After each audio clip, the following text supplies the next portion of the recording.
espiritismo. Essa atitude inesperada não foi geral e nem partiu dos órgãos representativos do movimento espírita. Sua manifestação se fez sentir apenas por parte de alguns espíritas mais ortodoxos e conservadores, bem como daqueles menos informados a respeito da TCI. Entretanto, a resistência vem diminuindo rapidamente. Convém assinalar que a maioria quase absoluta dos praticantes da TCI encontra-se, atualmente, entre os espíritas. Em nosso país há uma associação que congrega e orienta a maior parte dos praticantes da TCI-ANT. Esta sociedade nasceu espontaneamente de uma pequena e modesta iniciativa partida da Folha Espírita, no seu N. 210, de setembro de 1991, em que foi criada uma seção intitulada Clube dos Transcomunicadores. Em 1992, a senhora Sônia Rinaldi e seu marido Sr. Fernando Machado assumiram a administração do Clube dos Transcomunicadores. Graças ao esforço do casal, esse singelo clube transformou-se na Associação Nacional dos Transcomunicadores, ANT, cujo prestígio se tornou internacional. Convém ressaltar, aqui, o papel decisivo representado pelo esforço, abnegação e, sobretudo, inteligência e criatividade de Sônia Rinaldi, que tem sido a mola propulsora da ANT. Entre os seus inúmeros sócios, a ANT conta com alguns membros que se têm destacado, seja pelo trabalho de captação por transcomunicação instrumental como ocorre com D. Norma Casasco, seja nas tarefas de tradução e divulgação das informações do exterior, como é o caso de D. Wilmastein, seja pela alta competência técnica e científica, como é o caso do professor Carlos Eduardo Noronha Luz. Teve influência decisiva na evolução da TCI aqui no Brasil, a atuação positiva da doutora Marlene Rossi Severino Nobre e de seu falecido esposo, o deputado professor Dr. José de Freitas Nobre, fundador do jornal Folha Espírita. Freitas Nobre sempre foi um brilhante político, homem culto, inteligente e possuidor de ampla visão tanto política como científica. Assim que tomou conhecimento das primeiras transcomunicações instrumentais ocorridas na Europa, Freitas Nobre franqueou as páginas da Folha Espírita para ampla e livre divulgação da TCI. Aliás, a Folha Espírita sempre se distinguiu por esse tipo de liberalidade e pioneirismo relativos a todas as conquistas científicas legítimas. Com o desencarne do marido, a doutora Marlene R.S. Nobre continuou a obra e seguiu fielmente as sábias diretrizes de Freitas Nobre. Assim, a Folha Espírita tornou-se um órgão conhecido por seu equilíbrio doutrinário espírita, em que os três aspectos da doutrina são dosados nas mesmas rigorosas proporções: ciência, filosofia e moral cristã. De 22 a 24 de maio de 1992, a doutora Marlene R.S. Nobre promoveu, através da Associação Médico Espírita, AME de São Paulo, uma congresso internacional de transcomunicação, levado a efeito em São Paulo, no Centro de Convenções do ANB. Essa conferência trouxe ao Brasil quase todos os maiores transcomunicadores da Europa. Naquela oportunidade, Sônia Rinaldi estabeleceu contato com o casal Maggi e Júlia Zarfisbach e selou com ambos importante amizade. Deste relacionamento resultou rápido e frutífero progresso para a TCI em nosso país. Atualmente, graças a todos esses fatos auspiciosos, bem como a constante atividade de Sônia Rinaldi e seus companheiros da ANT, o Brasil está participando com sucesso da Rede Internacional de Transcomunicação Instrumental, RIT. No passado, alguns fatos antigos, ocorridos nos primeiros tempos do Espiritismo, aqui no Brasil, revelam a ocorrência de fenômenos de transcomunicação instrumental. Tais acontecimentos deram-se espontaneamente. Os mais bem documentados já têm sido amplamente divulgados, razão pela qual iremos mencioná-los sem dizer a minúcias acerca dos mesmos. Em sua maioria os fenômenos em questão ocorreram através do telefone, Talvez esta preferência se justifique pelo fato de, na época, não serem tão comuns os demais meios de comunicação. Por isso, as entidades comunicantes teriam utilizado do telefone como um instrumento mais acessível. Não podíamos deixar de mencionar neste subcapítulo o nome do grande inventor da radiotelefonia, Reverendo Padre Roberto Landel de Moura, o olvidado inventor brasileiro que, em 1893, demonstrou a possibilidade da transmissão do som através da telefonia sem fio. Da mesma forma, não omitiremos também o caso da patente registrada por Augusto de Oliveira Cambraia, em 25 de março de 1909, referente à sua invenção, o telégrafo vocativo Cambraia, para transcomunicação com os espíritos. Ao que parece, nenhum dos dois sistemas chegou a permitir comunicação com os desencarnados. Mas, de qualquer forma, ambos contribuíram, ainda que indiretamente, para a concretização da TCI. Até onde conseguimos apurar através de informações vindas ao nosso conhecimento, a mais antiga TCI por telefone no Brasil ocorreu em dezembro de 1917. Esse fato consta do livreto da autoria de Oscar Dargonel, intitulado Vozes do Além pelo Telefone. Dargonel, 1925, páginas 7 a 10. Trata-se de uma obra raríssima. Entre as inúmeras informações contidas na obra de Dargonel, há uma bastante importante. Eila. A uma pergunta minha, os espíritos responderam que falavam das caixas de distribuição, fazendo eles próprios a ligação, ou pedindo, de qualquer telefone, a ligação a telefonista. Opus City. Página 6. Atualmente o telefone ainda cumpre um papel importante na TCI. Especialmente na Europa. Inúmeras transcomunicações têm sido recebidas por esse meio, em Luxemburgo, pela senhora Magia Fischbach. Como, segundo informações lá de Luxemburgo, não estão registrados os telefonemas dessa categoria nas centrais daquele país, fica-se sem saber qual o processo usado pelos espíritos, para realizar semelhantes contactos via telefone. A explicação fornecida pelos espíritos a Dargonel talvez aponte para um esclarecimento acerca de como se processa tal espécie de TCI. Dargonel menciona, também, certas passagens em que os espíritos revelavam a necessidade de ajuda das faculdades de médiuns de efeitos físicos, para realizarem os contactos telefônicos.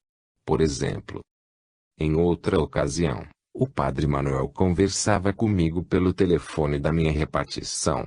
Eu perguntei-lhe de onde estava falando. Resposta: de uma caixa de distribuição no subsolo da Praça Tiradentes.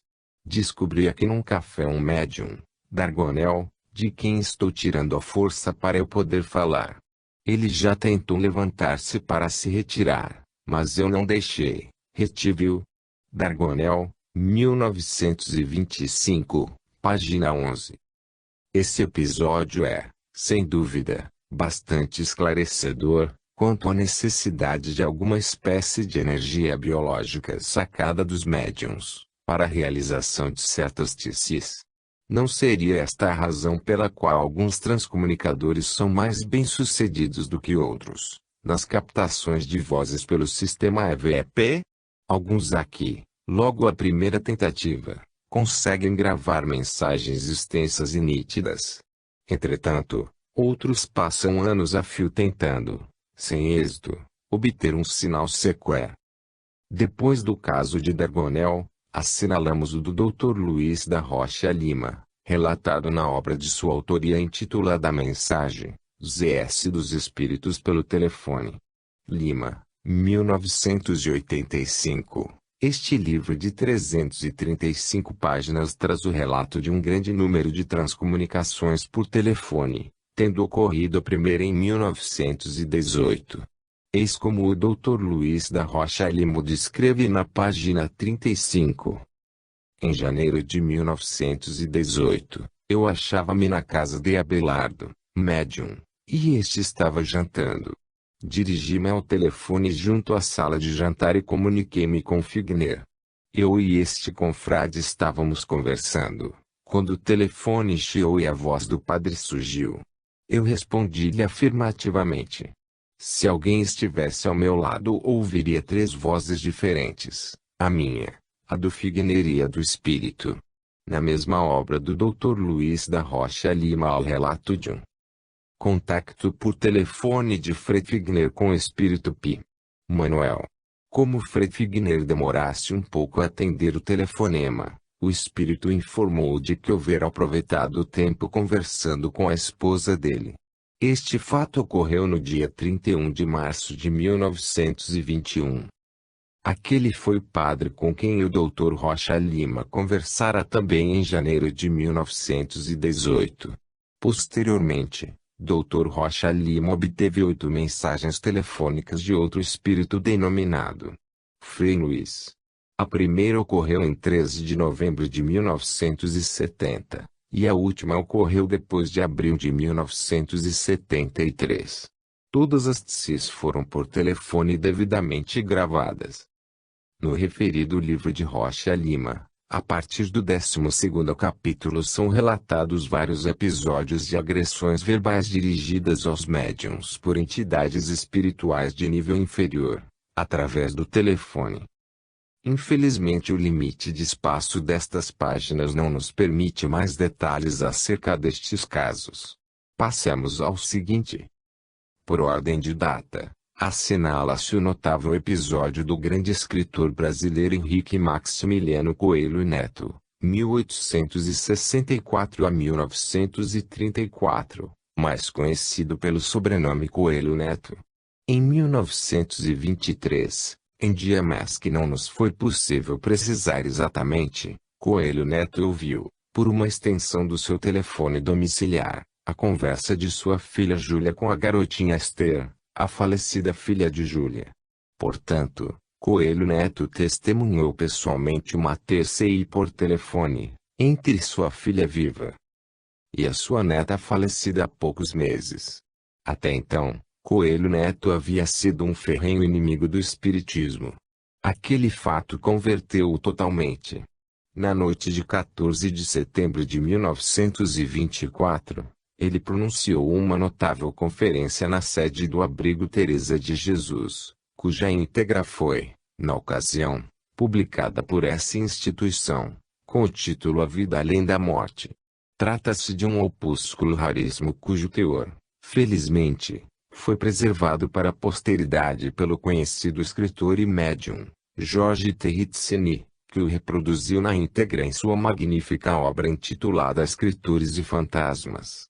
Ritseni, e a edição 1970, páginas 95 a 138 e Ritseni, segunda edição 1992, páginas 65 a 90. Nesse mesmo livro, Ritseni transcreveu, também, a entrevista que Coelho Neto concedeu ao Jornal do Brasil naquela ocasião.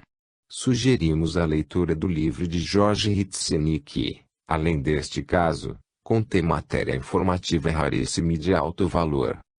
Pesquisas e informações pioneiras. Talvez o artigo de D.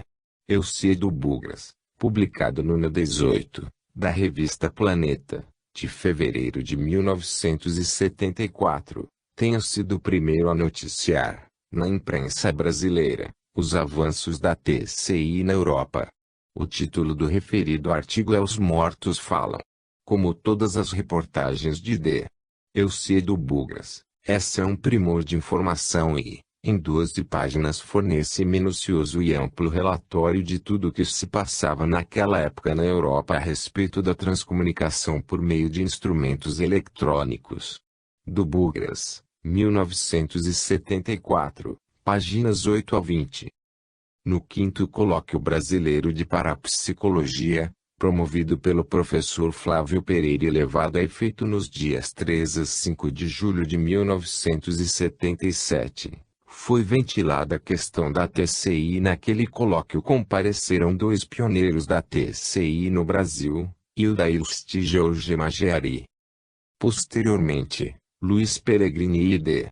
Eucedo Bugras entrevistaram Hilda Ilst, em sua residência situada em uma fazenda próxima da cidade de Campinas, SP. Essa entrevista foi divulgada no Na 58, da revista Planeta, de julho de 1977 e fornece dados interessantes a respeito da pesquisa de Hilda Ilst, em busca das vozes dos mortos. Hilda Ilst começou a interessar-se pela TCI, após a leitura do livro de Friedrich Jürgenson, Telefone para o Além. Ela sempre se preocupou com o problema da morte, pois não se conformava com a perspectiva de um final de vida sem outra alternativa a não ser o nada definitivo.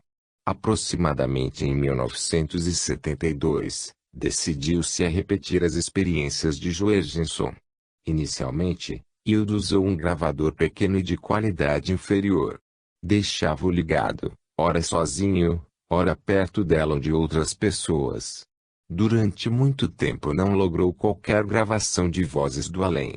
A primeira vez que ela conseguiu uma captação foi enquanto conversava com uma amiga asséptica. Esta dizia que só acreditaria naquelas experiências, diante de provas. Foi nesta ocasião que no gravador, que estava ligado, surgiram as palavras: "Ah, querido." Hilda entusiasmou-se e, dali em diante, nas suas gravações surgia, de vez em quando, a palavra Ankar, nada mais. Uma ocasião em que conversava com um amigo que iria submeter-se a um transplante de rim, apareceu na fita do gravador, que se achava funcionando em meio à conversação, a expressão: "Que dia lindo." Hilda Ilst procurou aperfeiçoar a técnica das gravações. Passou a usar o rádio acoplado ao gravador. Com o tempo e a persistência, ela foi treinando também a sua capacidade auditiva e passou a obter maior número de vozes. Os entrevistadores, Luiz Pellegrini e D.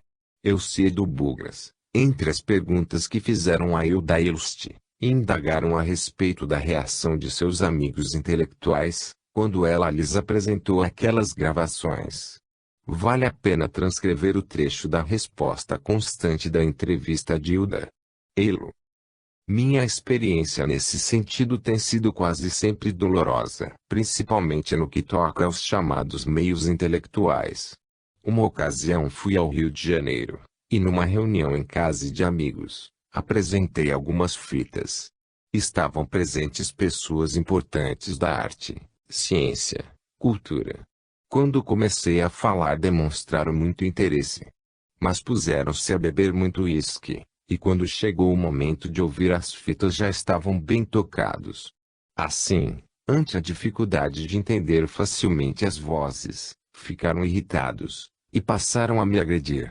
Fui acusada de megalomania e coisas piores. Um dos mais importantes psicanalistas do Brasil estava ali. A certo ponto, ele me deu um tapinha no rosto e disse: "Então a menina que diz que os mortos continuam a falar. Mas que chatice vai ser se isso for verdade."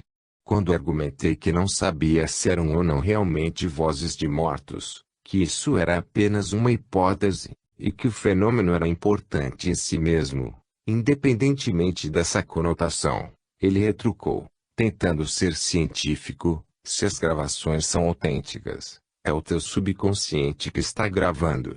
Enfim, foi horrível. Saí de lá chorando. Mesmo que fosse meu subconsciente gravando, o fato não teria interesse. Pellegrini e do Bugras, 1977, página 60. Passemos ao caso de George Maggiari, um engenheiro húngaro radicado em São Paulo e já falecido. Acerca de sua biografia conhecemos quase nada escrito, a não ser um excelente relato a respeito de suas experiências de transcomunicação pelo sistema EVP. O relato ao que nós nos referimos encontra-se na notável obra do professor Salvatore de Salvo, Sinfonia de Energética. Salvo, 1992, páginas 226 a 240. Em resumo, o engenheiro George Maggiari, na década de 1970, perdera sua esposa, D. Edith, fato este que lhe causou profunda mágoa e inconformação. Certa ocasião, Maggiari ficou sabendo da possibilidade de comunicação com os desencarnados, através do gravador de fita magnética. Ele não perdeu tempo, adquiriu um modesto gravador, colocou-lhe uma fita magnética virgem, ligou e deixou funcionando. A cada instante chamava pela esposa, pedindo contato com ela. Ele não estava familiarizado com a técnica, mas o seu bom senso indicou-lhe o caminho correto. A voz de D.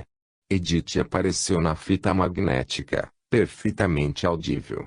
Daí em diante, Maggiari desenvolveu uma ótima técnica, bem como a necessária acuidade auditiva que lhe permitiu um número enorme de transcomunicações, não somente com a sua esposa, como com outras pessoas amigas já falecidas.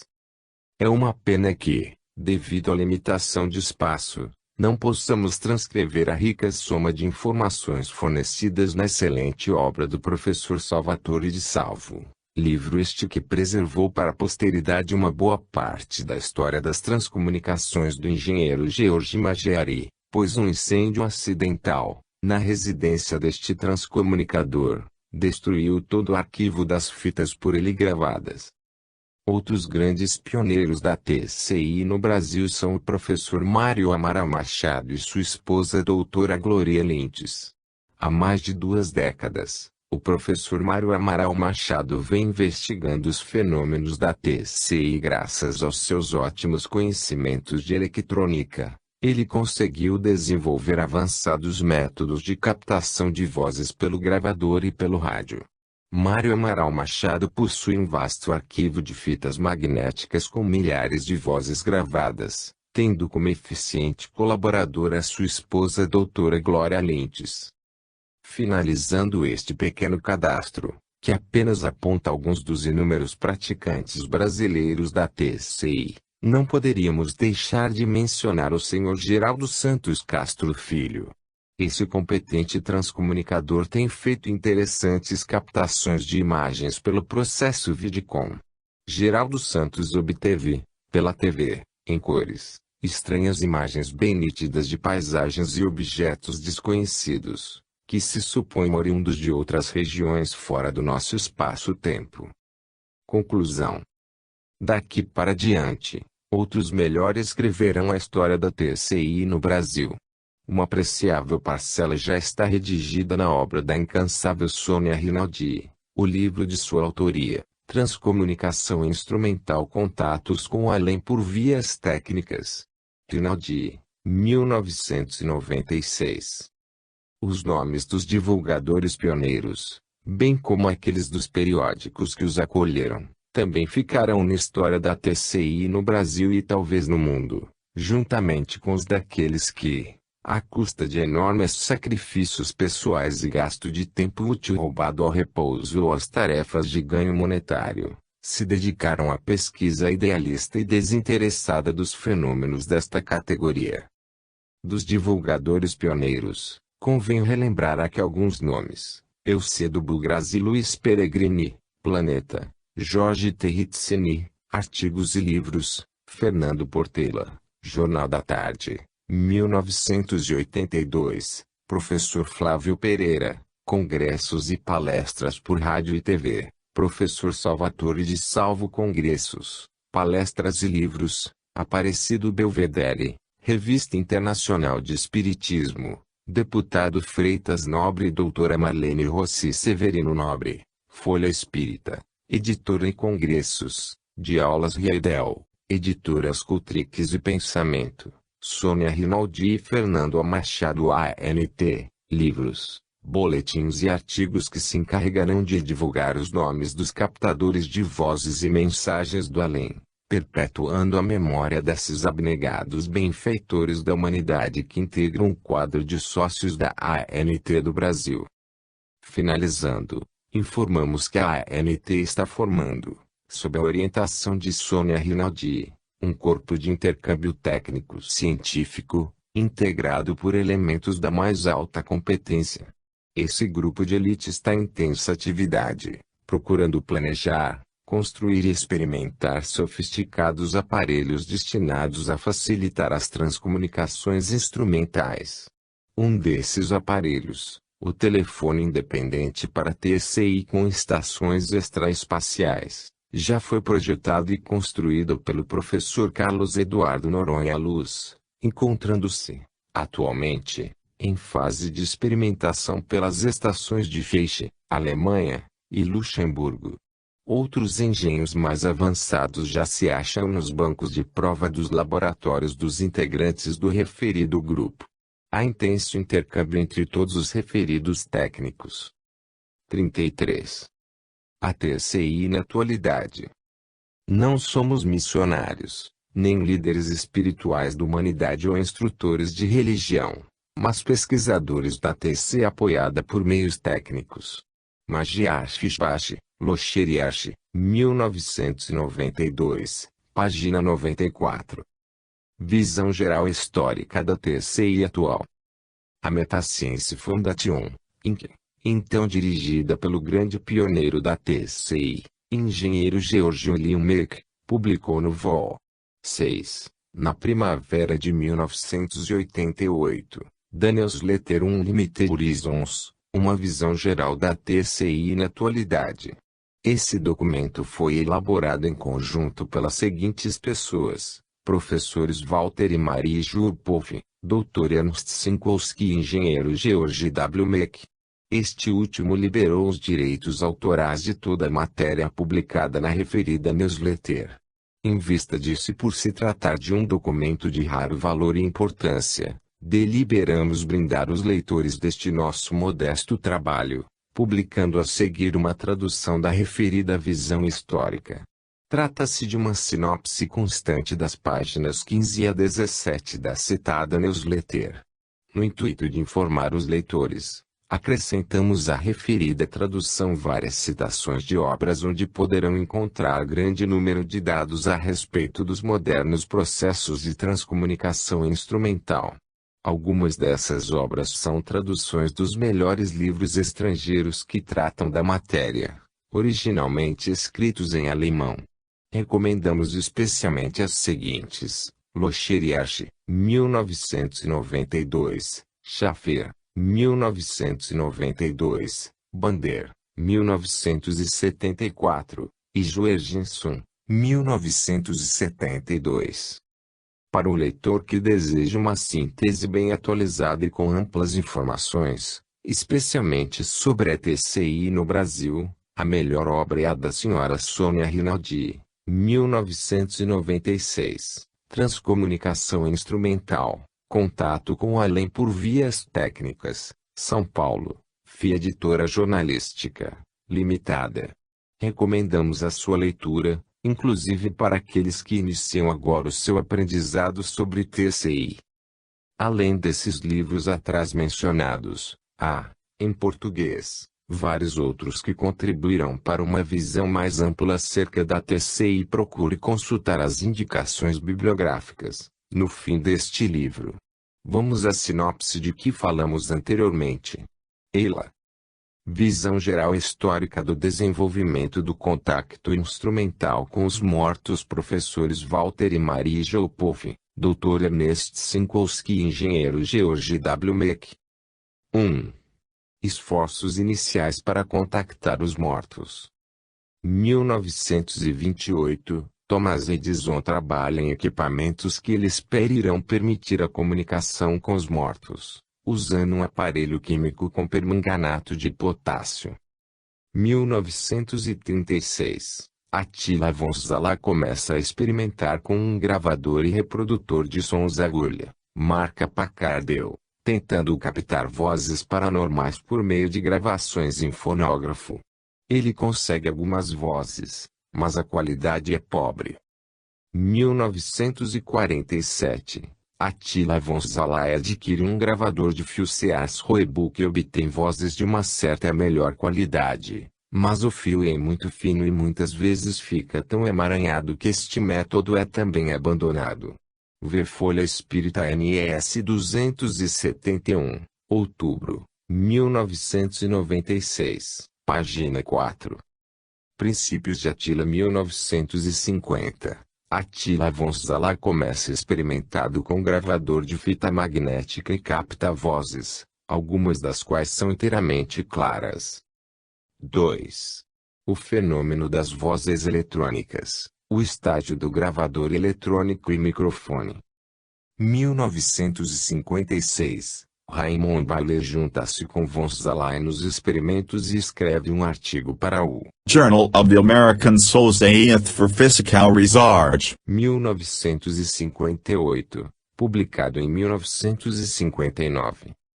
1959, Friedrich Wergenson, um artista e produtor de filmes, vai a um bosque para gravar cantos de pássaros. Ao reproduzir os sons gravados, ele descobre vozes paranormais. Após 4 anos, 1963, de gravações experimentais, ele convoca uma conferência internacional de imprensa para anunciar ao mundo que havia descoberto ver Folha Espírita, na 278, novembro de 1996, página 4. 1964. O primeiro livro de Wergenson sobre este assunto aparece em Estocolmo com o título Röster nach Framhimden, Vozes do Universo. Wergenson, 1972. Von Szalay capta vozes de seus parentes falecidos, em fita magnética, pela primeira vez. 1965. Dr. Konstantin Raudive, um psicólogo e filósofo letão, visita Wergenson, conclui que o fenômeno é genuíno e começa seus próprios experimentos em Bad-Krozingen, Alemanha, ver Folha Espírita, na 273, dezembro, 1996, página 4. 1967, Thomas Edison fala, através do clareaudiente da Alemanha Ocidental segundo seu tema em transe, acerca de seus primeiros esforços em 1928 para desenvolver um equipamento para gravar as vozes do além. Edison também faz sugestões de como modificar aparelhos de TV e sintonizá-los em 740 MHz para obter efeitos paranormais. Sessão gravada em fita magnética por Paul Folter, Liestal, Suíça. Franz Seidel, Viena, desenvolve o psicofone. Theodor Rudolph desenvolve um goniômetro para os experimentos de Raudive. 1968, Padre Leon Schmid, Eugen, Suíça, foi designado para uma pequena paróquia visando dar a ele tempo de experimentar com vozes gravadas. Seu livro En die Toten reden, Quando os Mortos Falam, foi publicado em 1976, pouco depois de sua morte. Raudive publica seu livro, Unhörbar e Unhörbar, o inaudível torna-se audível, baseado em 72.000 vozes que ele gravou. Raudive, 1971. 1971, Colin Smith, Ltd., Inglaterra, publica uma tradução inglesa ampliada do livro de Raudive. Breakthrough, an amazing experiment in electronic communication with the dead. Raudive, 1971. Marcelo Batti e colaboradores em Grosseto, Itália, faz contactos semanais com espíritos comunicadores, que ainda continuavam em 1988. Batti, 1987. 1972, Peter Bander, Inglaterra, escreve livros sobre as vozes. Carry on talking. Bander, 1972 e 1974. Durante os anos de 1970 e 1980, duas organizações membros da Europa e uma nos EUA são formadas para experimentar, bem como estudar as implicações do EVP. A VTF e a FGT na Alemanha e a EVP no EUA, fundada por Sarah Strepp.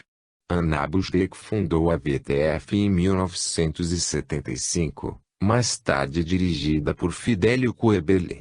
A FGT foi dirigida por Hans-Otto Koenig quando ela começou em 1984 e o Dr. Ralf Dettermeier editou sua publicação, Die Parastime.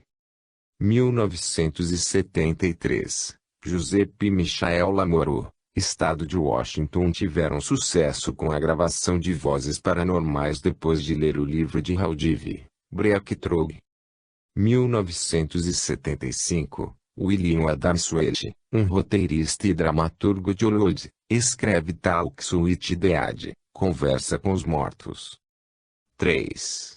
A pesquisa Spiricon. 1971, Paul Jones, G.W. Zickman, americanos, abrem laboratório. Primeira pesquisa séria para criar um sistema de comunicação de voz em dois sentidos, bem mais sofisticado do que o equipamento usado na abordagem EVP Ver Folha Espírita, N.274, janeiro, 1997. 1978, William J. O'Neill, usando uma faixa lateral de rádio modificada, tem breve mas evidente contato com um doutor médico americano que disse haver morrido 5 anos antes. Ver Folha Espírita, NI 275, fevereiro, 1997.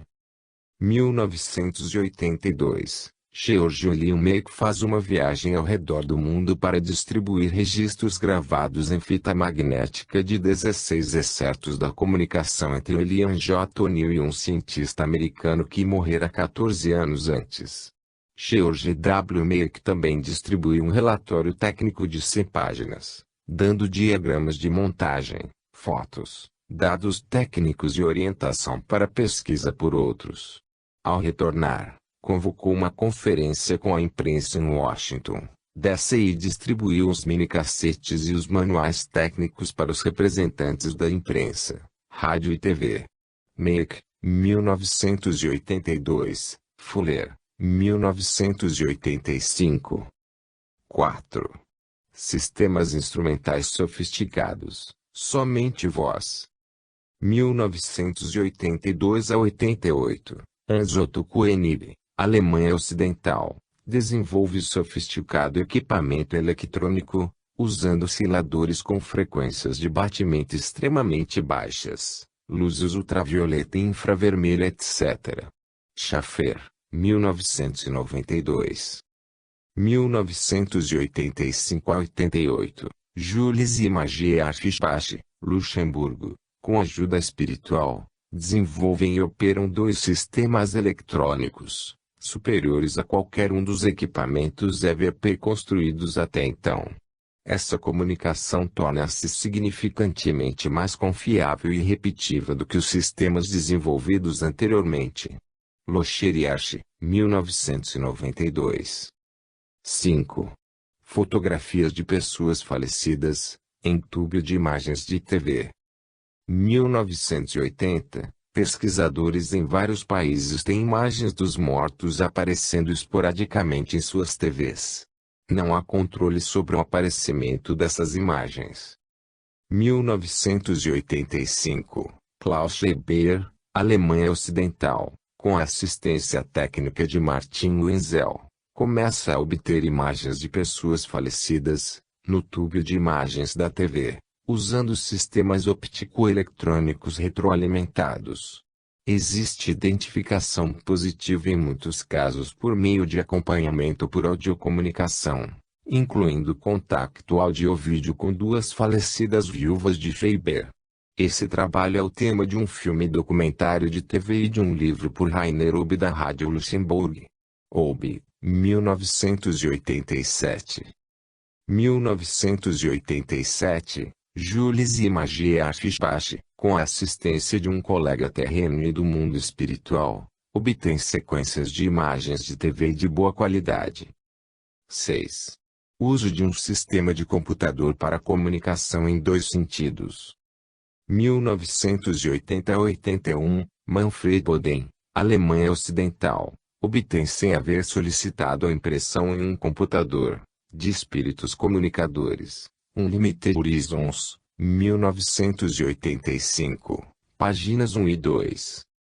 1984 a 85, Kenneth Webster, Inglaterra, recebe, via vários computadores diferentes, 250 comunicações de uma pessoa que vivera no século XVI. A maioria das impressões são em texto inglês consistente com a linguagem daquela época da história e os detalhes pessoais inteiramente confirmados por pesquisa bibliográfica. Goldstein, 1992, páginas 49 a 50.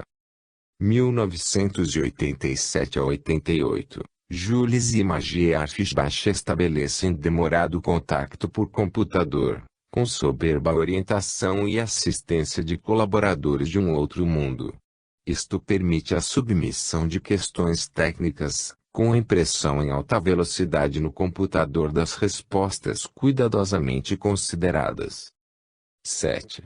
Uso do sistema telefônico para comunicação em dois sentidos. 1960-1970, Scott Rogo e Raymond Bailes, americanos, conduzem extensa pesquisa literária e publicam um livro. Phone Calls from the Dead. 1979.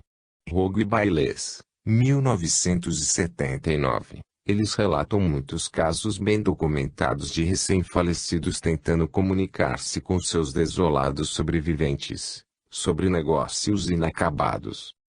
1981 a 83. Manfred Boden tem contato não solicitado com comunicadores de evolução não humana.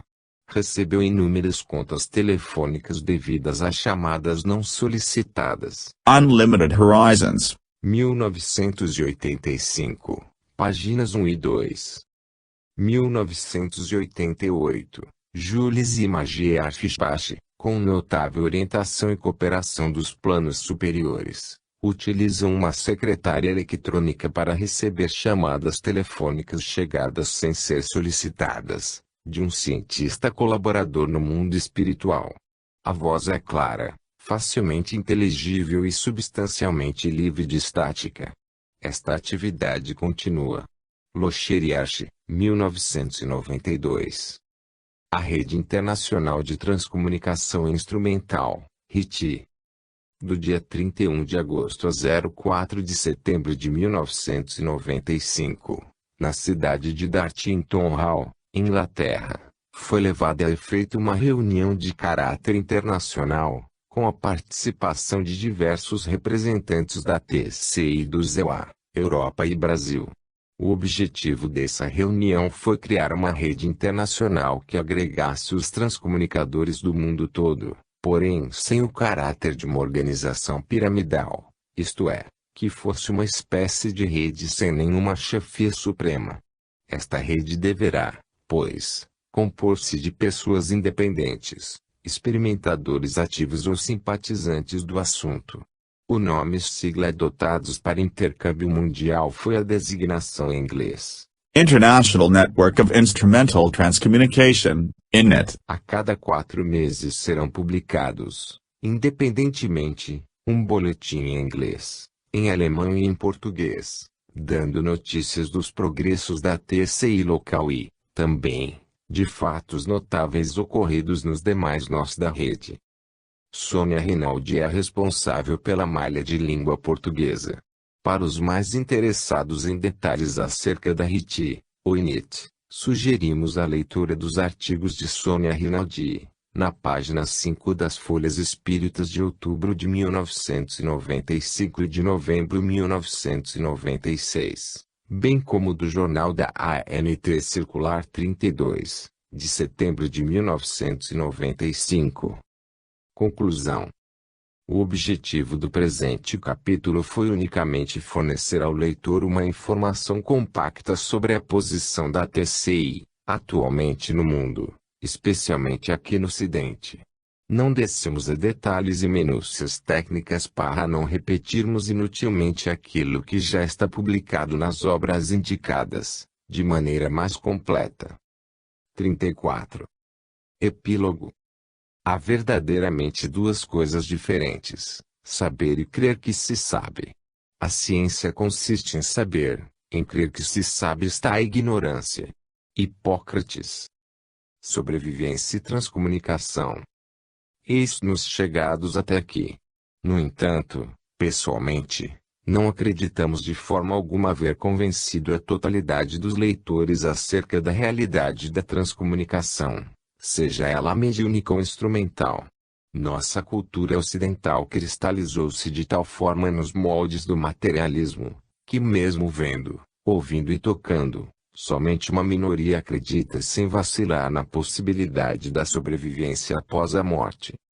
Quando os sentidos são feridos por algum fenômeno supostamente ligado à manifestação dos espíritos, sistematicamente sobrevêm os preconceitos e as racionalizações. A primeira reação após a surpresa é encontrar uma interpretação reducionista para a ocorrência. As explicações normalmente vão desde a suspeita de um engano ou fraude, alucinação, as potencialidades do inconsciente, as manifestações das funções paranormais, até a negação decisiva, a ponto de não querer observar o fenômeno, de nenhuma maneira e antecipadamente, por não considerá-lo uma possibilidade e, muito menos, uma realidade. A negação acima, como vemos, opõe-se ao desejo de sobreviver após o transe da morte, desejo este muitas vezes inconsciente e relativo às pessoas amadas. Pode ocorrer que não façamos questão de sobreviver após o decesso. Para alguns, talvez seja mais desejável nada absoluto, como um sono sem sonhos, o falado descanso eterno depois do último suspiro.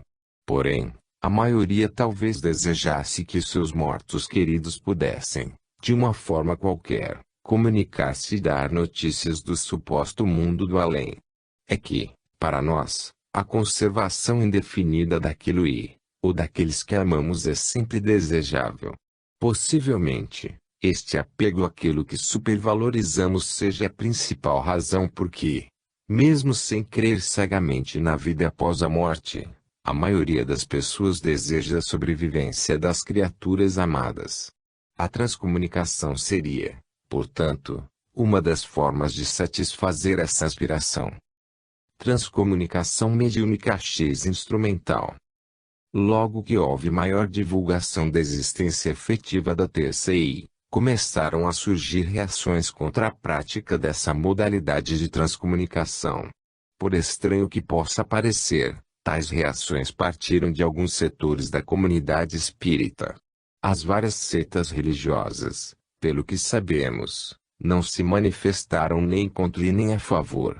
A Igreja Católica Apostólica Romana, predominante em nosso país, que sempre combateu o espiritismo aqui no Brasil, surpreendentemente, lá na Europa, teve alguns de seus altos representantes manifestando interesse na pesquisa da TCI Bander, 1972 e 1974. Salvo o melhor juízo, parece-nos que a reação de alguns setores espíritas se deve ao temor de, com o desenvolvimento da TCI, a mediunidade ser proscrita ou cair em desuso. Se realmente for este o motivo da referida reação, pensamos que tal atitude, além de ingênua, é até contrária ao bom senso. Seria semelhante à atitude das pessoas que tentaram impedir o uso do transporte ferroviário, temendo pela crise no setor dos transportes por diligências. O fato de usar-se o automóvel não impede que ainda façamos caminhadas a pé. Mas, apesar dos avanços da TCI, principalmente na Europa, ainda falta-nos muito estudo, desenvolvimento técnico e, sobretudo, certo progresso ético generalizado, para termos, no nosso mundo, a TCI empregada como o rádio e o computador. Pelas informações que nos chegam da Europa, está longe, muito longe mesmo, a época em que iremos comunicar-nos com os nossos parentes e amigos desencarnados, tal como fazemos com os encarnados, usando os atuais meios de comunicação eletrônica. A dificuldade maior para a realização da TCI não parece tão ligada à parte técnica. O problema maior prende-se ao comportamento dos homens, a começar dos próprios espíritas. Não é necessário ir muito longe para certificarmos deste lamentável fato. Escusamo-nos de citar exemplos, pois tememos pela reação, a qual já seria uma mostra nesse sentido. Fiquemos por aqui não sem sugerir um ligeiro exame a respeito de nós mesmos, no que tange ao nosso comportamento em relação aos companheiros de doutrina que, às vezes, não estão bem afinados com o nosso modo de pensar. Por conseguinte, percam a esperança aqueles que creem na possibilidade de vermos a TCI substituir a TCM, dentro de poucos anos. Assim também, os que temem pelos hipotéticos males que adviriam dessa substituição não devem preocupar-se, pois até hoje o automóvel não substituiu a locomoção a pé e nem o jipe acabou com o jegue. Conclusão. Estamos completando este modesto trabalho, às vésperas do 2º Congresso Internacional de Transcomunicação. Esperamos que esse congresso seja ainda mais bem-sucedido e grandioso do que o primeiro, ocorrido em maio de 1992. Fazemos votos, também, que o 2º Congresso contribua para o maior estreitamento dos laços de união e comportamento fraterno entre os transcomunicadores do mundo todo, pois sem o amor e a união entre os companheiros de ideal, dificilmente a TCI produzirá os bons frutos que dela se esperam. Fim.